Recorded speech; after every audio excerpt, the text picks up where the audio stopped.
Receiving blood transfusions is vital for those with sickle cell disease. I spoke to Anthony Mason, co-founder and CEO of Sickle Cell Care Manchester, to find out more about what they're doing to support those with the disease. Bringing education in terms of schools, colleges, going to the community, making them aware of the condition. So you may be wondering, what exactly is sickle cell disease?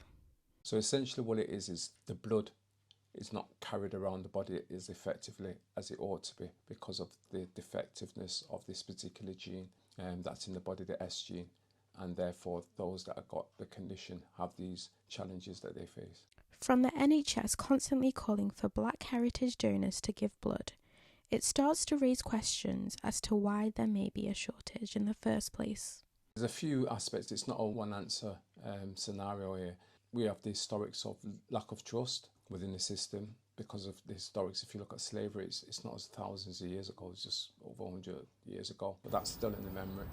18-year-old James Abbott from Chester was told at birth that he had the sickle cell trait.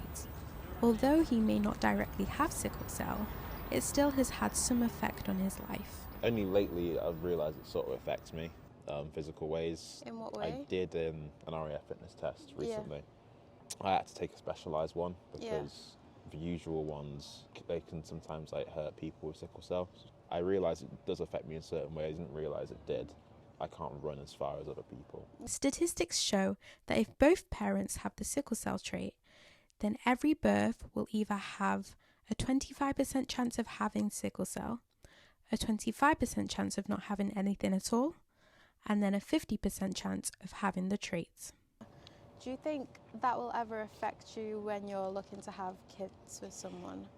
Yeah, I think it's one of the first questions I'll have to ask. Are you a carrier? Because, I don't want to ruin someone's quality of life having a kid with a carrier. Anthony is also one of many with sickle cell. I asked him how it has affected his life. It's had its challenges. I had a car accident over 30 odd years ago, and because of sickle cell, it inhibited the healing process, so I was on a wheelchair for a period of time.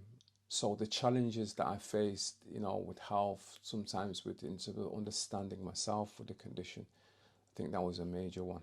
It's been challenging, but it's been a good journey. Nia Machungisa reports.